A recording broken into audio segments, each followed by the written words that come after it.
ሰላምና ጤና በያላችሁበት ይድረሳችሁ ውድና የተከበራችሁ ቤተሰቦቻችን እንደምን አላችሁልን?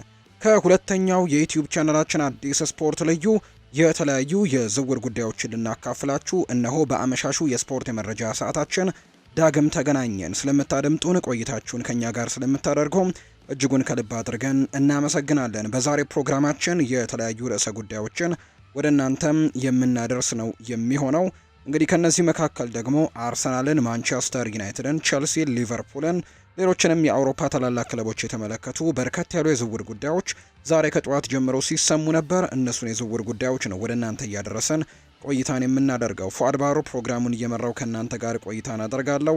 ቪዲዮአችንን ላይክ፣ ቻናላችንን ሰብስክራይብ እያደረጋችሁ ደግሞ ከኛ ጋር ቆይታን እንድታደርጉ በአክብሮት እጋብዛችኋለሁ። ከመሸጋገሪያ በኋላ ተመልሰን እንመጣለን። እናንተ ግን ቪዲዮአችንን ላይክ እያደረጋችሁ ጀምሩት። ፉአድ ባሮ ፕሮግራሙን እመራለሁ። ከመሸጋገሪያ በኋላ በድጋሚ እንገናኛለን።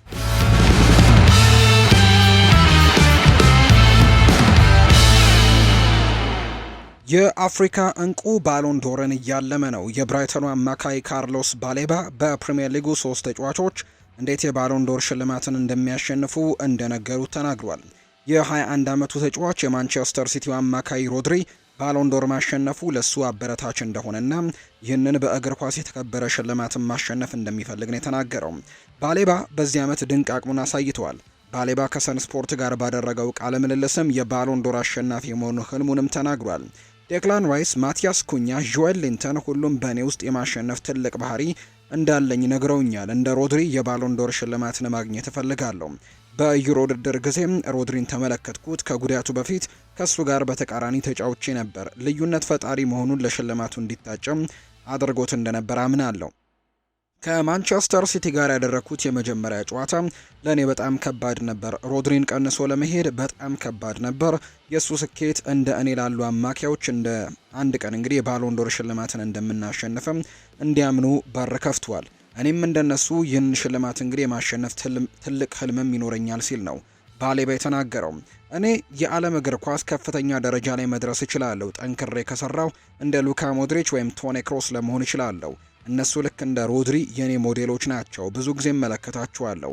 የኔ ተወዳጆችም ናቸው። የእነሱ ደረጃ ላይ መድረስም ህልሜ ነው ሲል ባሌባ ይናገራል። ብራይተን በአስደናቂ ትርፍ ከመሸጣቸው በፊትም እንደ አሌክሲ ማካሊስተርና ሞይስ ካይሴዶ ያሉ ባለተሰጥኦ ያላቸው አማካዮችን በማፍራትም ይታወቃሉ። ባሌባ በዘንድሮው የውድድር ዘመን ባደረጋቸው 38 ጨዋታዎች 4 ግቦችን አስቆጥሮ 2 ደግሞ ለጎል የሆኑ ኳሶችን አመቻችቶ ማቀበሉ የሚታወስ ነው።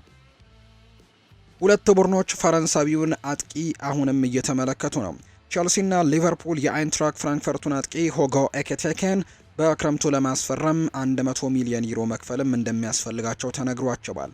ጀርመናዊው ጋዜጠኛ ፍሎሪያን ፕሌተንበርግ እንዳለው ከሆነ የቡንደስሊጋው አጥቂም ራሱን በአዲስ ክለብ ፕሮጀክት ለመመልከት አቅዷል። በአሁኑ ወቅት የቀድሞ የፈረንሳይ ከ21 ዓመት በታች ኮከብ ከጀርመኑ ቡድን ጋር እስከ 2029 ክረምት ድረስም ኮንትራት አለው። ፕሌተንበርግ በኤክስ ገጹ ላይ ስለ ተጫዋቹ አሁናዊ የዝውውር መረጃም እንዲሁ አጋርቷል። ሁጎ ኤኪቲኬ ቀጣዩን እርምጃ መውሰድም ይፈልጋል።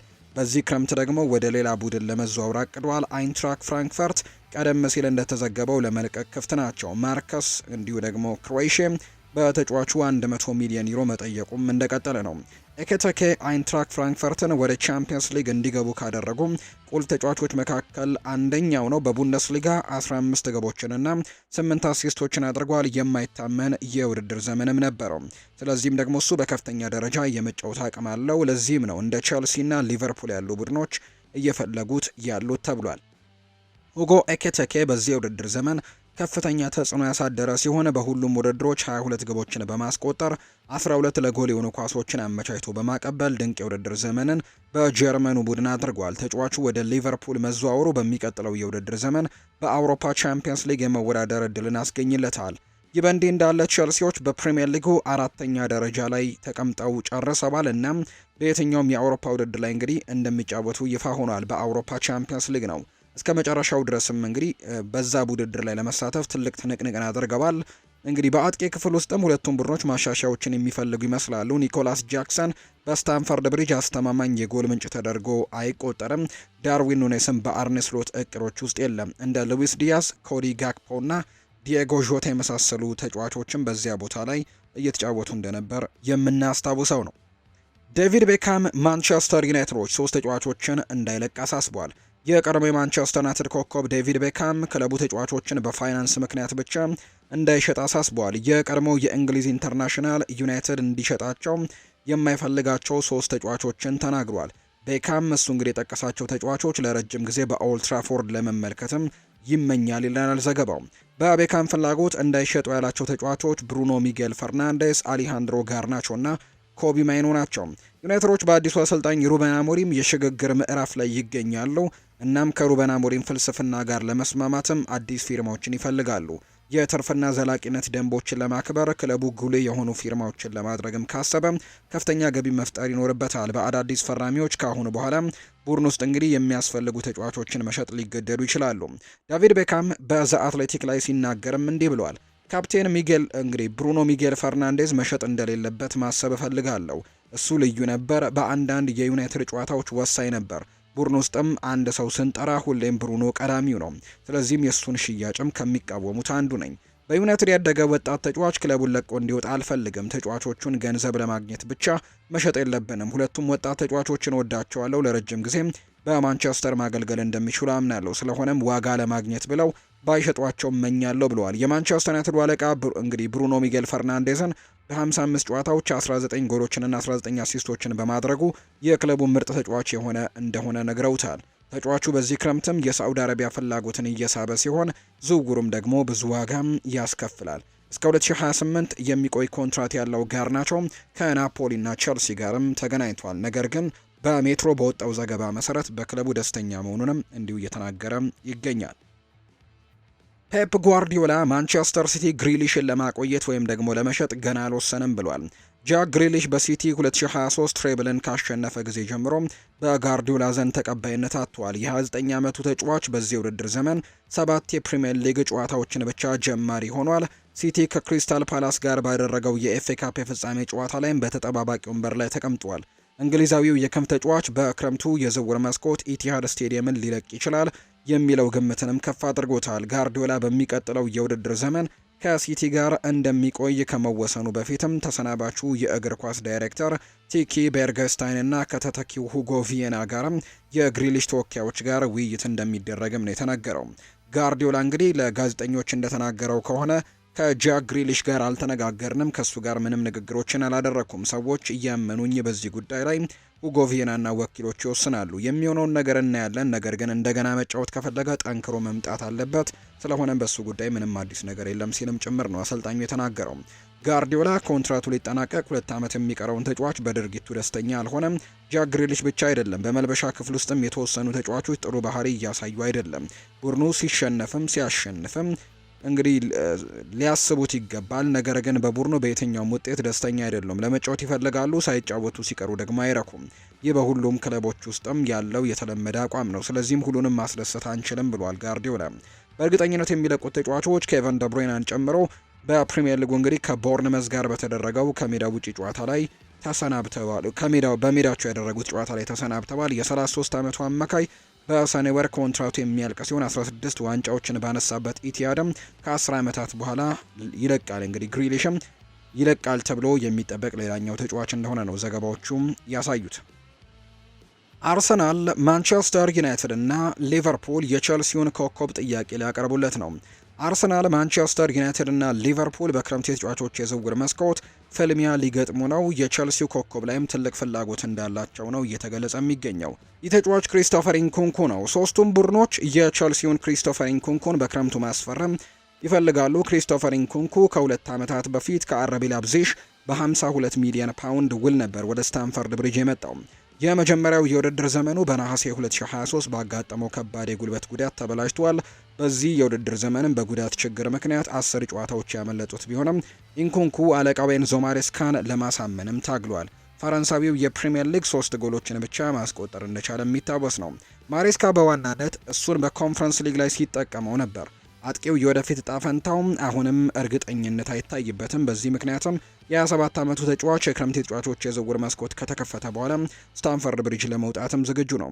ከቼልሲ ጋር ያለው ኮንትራት ገና 4 ዓመት ይቀርባል። ሰማዮቹ ለአረቢ ላይፕዚግም ከከፈሉት 52 ሚሊዮን ፓውንድ በተቻለ መጠን የተቀራረበ ዋጋ ይፈልጋሉ። እነዚህ ነገሮች ቢኖሩም ዘሰን በበኩሉ ደግሞ ለአጥቂው ፊርማ በርካታ ቡድኖች ዝግጁ እንደሆኑ ዘግቧል። ሚኬል አርቴታ ክሪስቶፈር ኢንኩንኩን ወደ ቡድኑ ለመጨመር እንደ ጥሩ አማራጭ ያየዋል። ነገር ግን በጥሩ እርሱን ለማስፈረም ከሞከረው ዩናይትድ ፉክክር ይገጥማቸዋል። ሩበን አሞሪም የክሪስቶፈር ኢንኩንኩ የፕሪምየር ሊግ ልምድ ምርጥ አማራጭ እንደሚያደርገው ያምናል። ሊቨርፑል የቼልሲውን ሰውን በመፈለግ ሶስተኛው ቡድን ሲሆን ቀዮቹ እንግዲህ ሁለገብነቱን ይወዱለታል። አራተኛው የፕሪምየር ሊግ ቡድን ዌስትሃም ዩናይትድ እንደሆነም እየተገለጸ ይገኛል። የአርሰናሉ ተከላካይ በአርሰናል እንደሚደሰት ተናግሯል።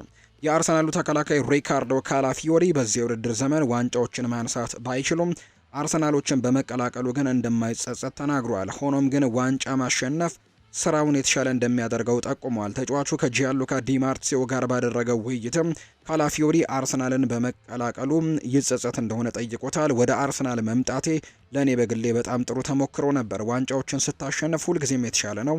ያንን ለማሳካት ደግሞ ሁሌም እፈልጋለሁ። እዚህ ራሴን በዓለም ላይ በጣም አስፈላጊና አስቸጋሪ በሆነው ሊግ ውስጥ መመልከቴ ያኮራኛል። እዚህ በትልቅ ደረጃ መጫወት እንደምችልም አይቻለሁ። በአርሰናል ቆይቴ በጣም ደስተኛ አድርጎኛል። እናም በመረጥኩት ምርጫም እርግጠኛ ነኝ። ምንም የምጸጸትበት ነገር የለም። በፍጹም የሚባለው ነገር ከእውነት የራቀ ነው። በቀጣይ ዓመት ከዚህ ቡድን ጋር ለዋንጫዎች መጫወት ፈልጋለሁ። ስለ መልቀቅ አስቤም አላውቅም ነው ያለው። ብዙ ምንጮች ካላፊዮሪ እንግዲህ ከቅርብ ሳምንታት ወዲህ ወደ ጣሊያን ሊመለስ ነው ብለው ከክለቦች ጋር አገናኝተውታል። እናም ኤሲ ሚላን መዳረሻው ሊሆን እንደሚችልም ተጠቁሟል። በዚህ የዝውውር ወሬ ውስጥ ጣሊያናዊው በኤምሬትስ እንደተመቸው ተናግሯል። ይህም ደግሞ በክለቡ የመቆየት እድል እንዳለውም ጭምር ነው አመላካች የሆነው። ካላፊዮሪ በሚኬል አርቴታና በአርሰናል ቦርድም ባለፈው ክረምት ካስፈረሙት የተከላካይ ክፍል አንደኛው ነው። በጁላይ 2024 በ45 ሚሊዮን ዩሮ የሰሜን ለንደን ግዙፉን ክለብ ከቦሎኛ ተቀላቅሏል። ሆኖም ግን ማይልስ ሉዊስ ስኬሊ በግራ ተከላካይ ቦታ ላይ ያሳየው ድንቅ ብቃትና የካላፊዮሪ ደግሞ የአካል ብቃት ችግር በመጀመሪያው የውድድር ዘመኑ ያሳየው የብቃትን ሸፍኖበታል። ካላፊዮሪ በዚህ የውድድር ዘመን ለአርሰናሎች ባደረጋቸው 29 ጨዋታዎች 3 ጎሎችንና 2 አሲስቶችን ደግሞ ማበረከቱ የሚታወስ ነው። ጄሚ ካራገር የማቲያስ ኩኛህ ዝውውር የማንቸስተር ዩናይትድን ኮከብ እንዲለቅ ያስገድደዋል ብለዋል።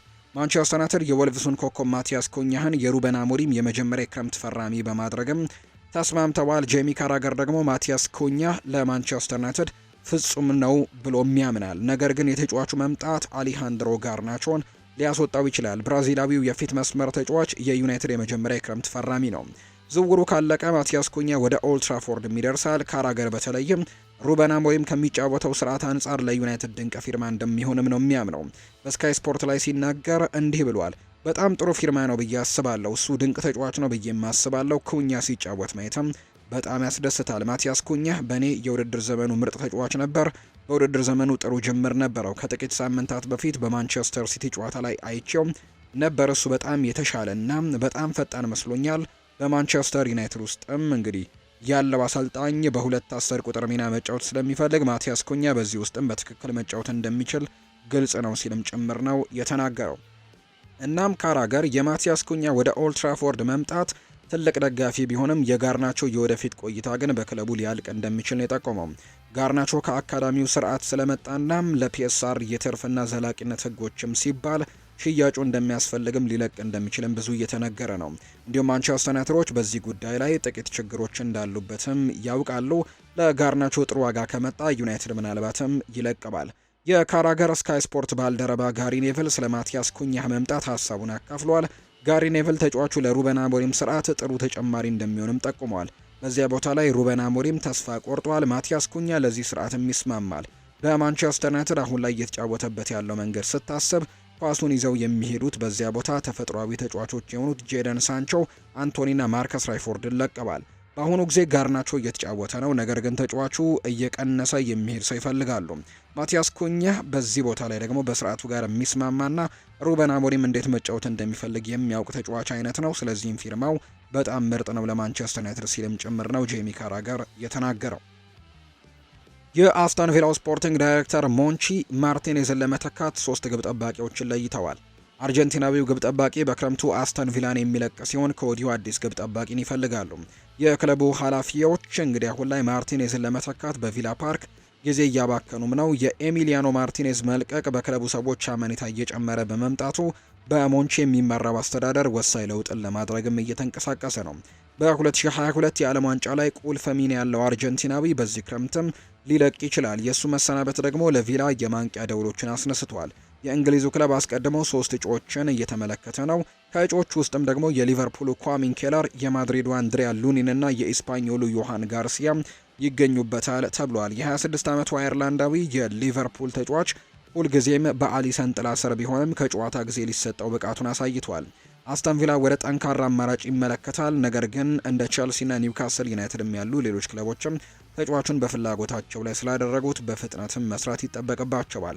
2 እጩዎች በላሊጋ ይጫወታሉ፣ ሉኒንና ዮሃን ጋርሲያ።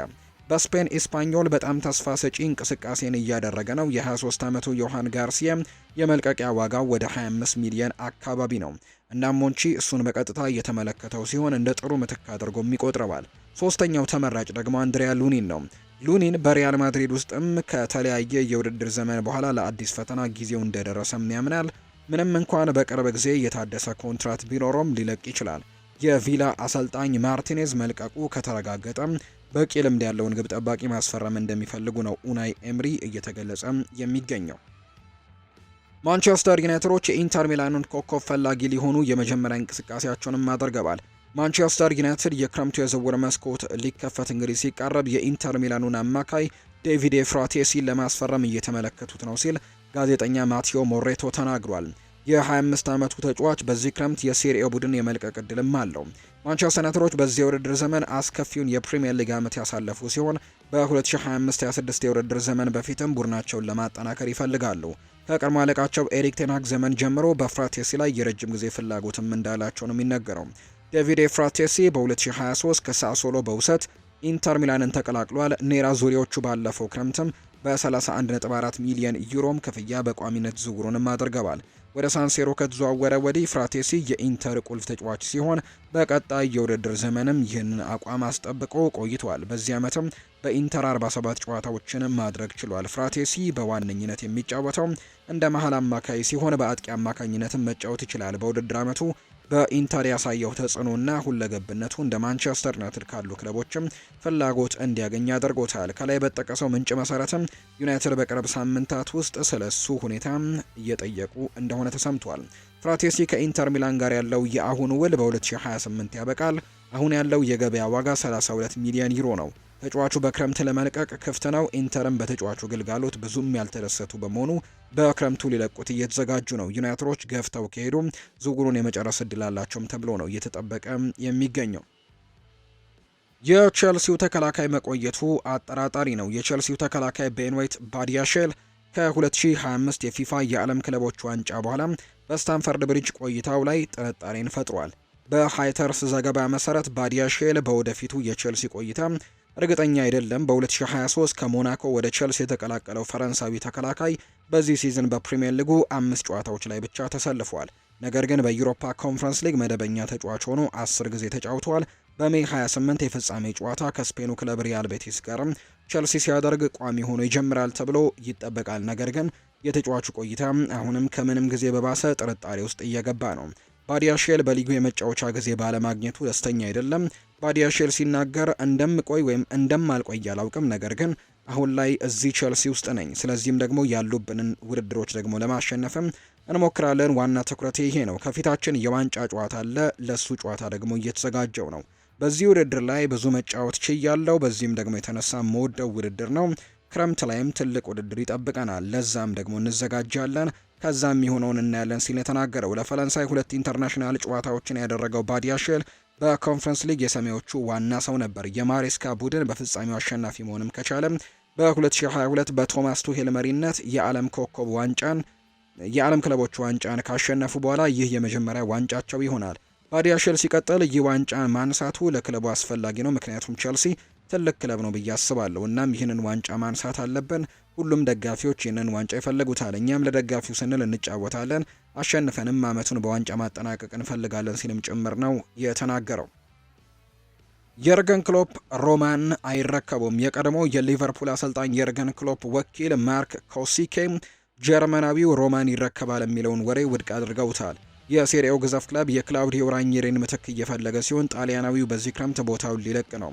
የርገን ክሎፕም ይህንን ቦታ ይረከባሉ ተብሎ ብዙ ሲወራ ነበር። ክላውዲዮ ራኒሪ በክለቡ ሌላ ከፍተኛ ሚና እንደሚጫወት ይጠበቃል። ሆኖም ግን ከክሎፕ ጋር በተያያዘ በቅርቡ ከጣሊያኑ ጋዜጣ ላስታምፓ የወጣ ዘገባ የርገን ክሎፕ ለክላውዲዮ ራኒሪ ምትክም ተደርጎ ተለይቷል ብሏል። ጀርመናዊው ሰው በዚህ ክረምት የጣሊያኑን ዋና ክለብም እንዲረከብም ከሮማ ጋር ስምምነት ላይ እንደደረሰ ዘግቦ ነበር። የርገን ክሎፕ ከሊቨርፑል ጋር ባደረገው የ9 ዓመታት ቆይታ የፕሪሚየር ሊግንና የቻምፒየንስ ሊግ ዋንጫዎችን ማሸነፍ ሲችል ሌሎች አስደናቂ ስኬቶችንም አስመዝግቧል። የ57 ዓመቱ አዛውንት ባለፈው ክረምትም ከመርሲሳይዱ ክለብ ጋር መለየቱ የሚታወስ ሲሆን ክሎፕ በአሁኑ ጊዜም የሬድ ቡል እግር ኳስ እንግዲህ ዓለም አቀፍ ኃላፊ በመሆንም በማገልገል ላይ ናቸው። ነገር ግን የርገን ክሎፕ ወደ አሰልጣኝነት ከተመለሰ ጋር እንግዲህ ተያይዟል። በቅርቡ በኢስታዲዮ ኦሎምፒኮ ሮማ ሊረከቡ ነው ተብሎ የተናፈሰው ወሬ ውሸት መሆኑን ወኪሉም አረጋግጧል። ከቀናት በፊት ላስታምፓ በድጋሚ ባወጣው ዘገባ የርገን ክሎፕ ሮማን ሊዝ ነው የሚለው ዜና በተሳሳተ መንገድ የወጣ ነው ብሏል።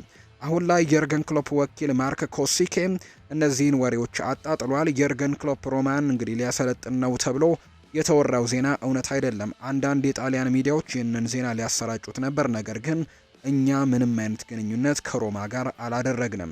አሁን ላይ ባለንበት ስራውንም የርገን ክሎፕ ደስተኛ ነው ሲልም ጭምር ነው እየተናገረም የሚገኘው። አሌክሲ ኢዎቢ ቡካዮ ሳካን ለባሎን ዶር አጭቶታል። የቀድሞው የሊቨርፑል ኮከብ አሌክሲ ኢዎቢ ቡካዮ ሳካ በዚህ ውድድር ዘመን ባጋጠመው ጉዳት ካልሆነ የባሎን ዶር ተፎካካሪ ሊሆን እንደሚችል ተናግሯል። የፉላሙ ተጫዋች ሳካ እስካሁን ድረስ ላሳየው ድንቅ ብቃትና እድገትም ለማመስገን እድሉን ተጠቅሟል። በኢንሳይድ ስኮፕ በኩል የተደረገው ውይይት አሌክሲ ኢዎቢ ስለ ቀድሞ የአርሰናሉ ቡድን ጓደኛው እንዲሁ ይናገራል።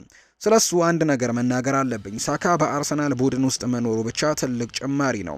ሳካ እውነቱን እንግዲህ ትሁት ነው፣ ለመማር ፍቃደኛ ነው። ሁሌም ደግሞ ቢሆን ከራሱ ይልቅ ሜዳ ላይ ሌሎችን ያስቀድማል። ሳካ ሁልጊዜም ያዳምጣል። ስለዚህም እሱ ከፍ እንዲል ደግሞ ባህሪው የረዳው ይመስለኛል። ካልተጎዳ የባሎን ዶር እጩ ሊሆን ይችላል ብዬ አስባለሁ። በቀጣይ ዓመትም ሳካን በዚህ ሽልማት ላይ በተደጋጋሚ ልንመለከተው ፈልጋለሁ ብሏል። የአካል ብቃት እንቅስቃሴው አሳሳቢ ሆኖ ሳለ ሳካ በዚህ ዓመት ከአርሰናሎች ጋር ድንቅ ተጫዋች አንዱ ነበር። ሆኖም ግን በዘንድሮው የውድድር ዘመን ባጋጠሙት ብዙ ጉዳቶች 23 ጨዋታዎች እንዳመለጡት ይታወቃል። ሳካ በዚህ ዓመት ረዘም ላለ ጊዜም በጡንቻ ህመም ከሜዳ ከመራቁ በፊት በጡንቻ ችግርና ከዚያም ቀለል ባለ ጭን ጉዳትም ደርሶበት ነበር። ይህ በእንዲህ እንዳለም ከሜዳም እንግዲህ ለረጅም ጊዜ ቢርቅም በ36 ጨዋታዎች 12 ጎሎችንና 14 ለጎል የሆኑ ኳሶችን ደግሞ አሲስት ማድረግም ችሏል። አርሰናል በፕሪሚየር ሊግና በቻምፒየንስ ሊጉም ስኬታማ ቢሆን ኖሮ ሳካ ለባሎን ዶር ዋንጫን የማሸነፍ እድሉን ይጨምር ነበር ሲል ነው አሌክሲ ኢዎቢ የተናገረው። አሌክሲ ኢዎቢ ከአርሰናል የወጣበትን ጊዜ የሚያስታውሳል። አሌክሲ ኢዎቢ በኦገስት 2019 ከኤምሬትስ መውጣቱ ያልተጠበቀ እንደነበር ገልጿል። ሆኖም ግን ኒኮላስ ፔፔ በ72 ሚሊዮን ፓውንድ እንግዲህ ከፈረመ በኋላ አርሰናሎች የክለቡን ትርፍ ለማሳደግ ተጫዋቾችን መሸጥ እንዳለባቸው እንደተነገራቸው ይገልጻል። አሌክሲ ኢዎቢ ሲናገር በእለቱ እንግዲህ ከቤተሰቦቼ ጋር ጀልባ ላይ እየተዝናናው ነበር። ወኪሎቼ ደውለውልኝ ኤቨርተን ጥያቄ ለአርሰናል ሊያቀርብ ነው፣ ምን ይመስልሃል አለኝ። እነሱ እንደሚፈልጉኝ ማወቄ ጥሩ ነው። ወኪልም ሲነግረኝ አሌክስ አርሰናል ቀድሞኑ ሕክምና እንዲያደርግ ፈቅዶልሃል። አንድ ሰው መሸጥ ስላለባቸው እንድትሄድ ይፈልጋሉ አለኝ። አርሰናል እኔን መልቀቅ ይፈልጋል። ለአዲስ ፈተና ጊዜው አሁን እንደሆነም ነገረኝ። አርሰናል ለእኔ መልቀቅም እብደት ነበር ሲል የተናገረው አሌክሲ ኢዎቢ በአርሰናል ሲኒየር ቡድን ውስጥም 149 ጨዋታዎችን አድርጎ 15 ጎሎችንና 23 አሲስቶችን ማድረጉ ደግሞ የሚታወስ ጉዳይ ነው። የተወደዳችሁና የተከበራችሁ ቤተሰቦቻችን ለዛሬ ያዝንላችሁ አዳዲስ ስፖርታዊ መረጃዎቻችን እነዚህን ይመስላሉ። ስላደመጣችሁን ቆይታችሁን ከኛ ጋርም ስላደረጋችሁ እጅግ ከልብ አድርገን እናመሰግናለን። ቋርባሩ ፕሮግራሙን እየመራው ከእናንተ ጋር ቆይታን አድርጌያለሁ። በቀጣይ ፕሮግራሞቻችን ሌሎች ርዕሰ ጉዳዮችን ይዘንም የምንቀርብ ይሆናል። በነገው ጠዋት በሚኖረው ፕሮግራማችን ሌሎች ርዕሰ ጉዳዮችን ይዘን የምንመጣ ይሆናል። ቋርባሩ ፕሮግራሙን እየመራው ከእናንተ ጋር ቆየሁኝ። መልካም ጊዜ፣ መልካም ምሽት እንዲሆንላችሁም ነው አሁን ላይ በአክብሮት የምመኘው።